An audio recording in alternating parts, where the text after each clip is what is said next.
Hey friends, in this video I'm gonna pitch you an app which I have created using Claude Code, which you can buy actually for a lifetime, a version for 15 bucks. So let me show you what it can do for you.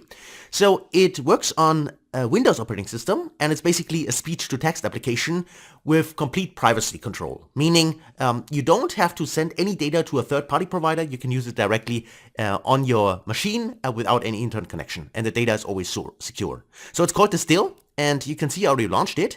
This is basically the app, and it's completely portable, meaning you don't have to install it. And if you just right click here and go to settings, first time you open it, you can directly see a pop-up window, but it looks like that. This is the configuration. Currently we have 2 language supports, either English or German, but this is just actually the names which are here. The app itself does not read any requirements because it can basically get any language you speak to. So then you have a trigger hotkey, which you can specify. So what kind of key combination on the keyboard or a key on the keyboard you want to trigger the app, basically. When do you want to record your voice, so to speak?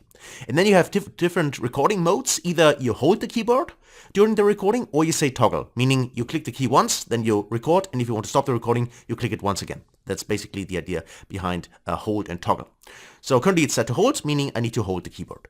And then the Whisper model. So this is the free model, which you're going to download at the beginning, one time. Depending on what model you choose, of course, the download can take a little bit longer, but you only have to download it once. And it's for free, as I said. And then the audio device, you can then specify what kind of audio you want to use in order to record your voice. It actually picks up the different kinds of audio options which exist for you.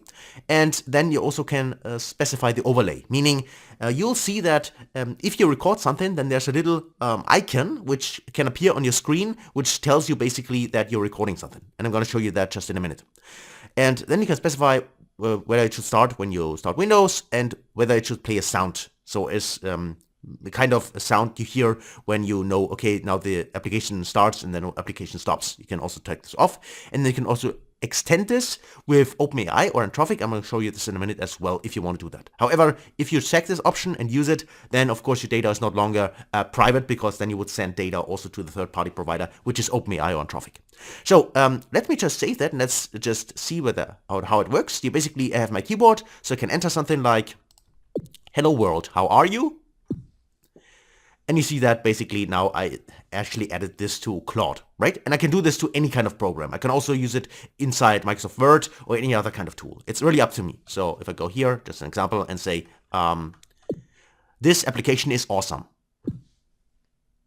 Okay, and you see that basically it's also added to here. So you can use it in any kind of application. And also, if you just speak something and you forget to click somewhere, so basically it's not inserted in the specific application you want, then you also have the option, if you go there and go there, right click, you can see that there's a history, and then you can basically use this here. Just click on it. You basically copy it to the keyboard, and then, as you can see, I can control V to paste it, and I can paste it everywhere I want. So basically, I also have the option to really then go back to my history and specify, okay, that I want to copy, for instance. That's also possible. And also, then there's an option to click the pause button, meaning if you do this, then of course, during that, the application is not working. So if you click the keyboard, nothing has happened, right? That's the option to disable it. Of course, you can also close it, but you can also disable it if you want, and you just go there and resume it, and then it works again. So basically, that is how the application works.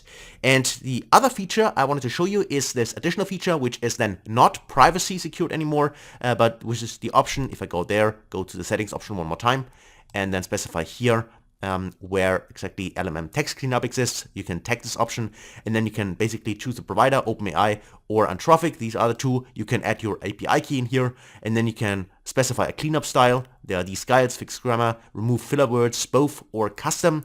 And if you choose custom, you can actually give a custom instruction. For instance, I say here, translate everything in Spanish. And if you're now with this enabled, click on save, and I say, this application is awesome. So then you see that it takes a little bit longer, but you see that now it is inserted in Spanish. And hopefully that is correct. You might say that to me or tell me in the comments, I don't know. But it looks at least that this seems to be Spanish language. So this also is something you can enable. But as I said one more time, before. This just means that now the data is not completely private anymore, because in this case, with the settings here and these options inside here, we send the data basically to OpenAI or Anthropic, right? That is the point behind that. But that's also available, and of course you can disable it again, and then it's gone. Click on save, and then you have the normal secured locally running application again. So that's it basically for this app. As I said, if you want to purchase it and support me, you can do that. It's $15 for a lifetime version, so to speak, so you can then use it for free forever, right? So that's it for this video. Hopefully you enjoyed it. If you got questions, let me know. Otherwise, thanks for watching, and I'll see you in the next one. Until then, best guys.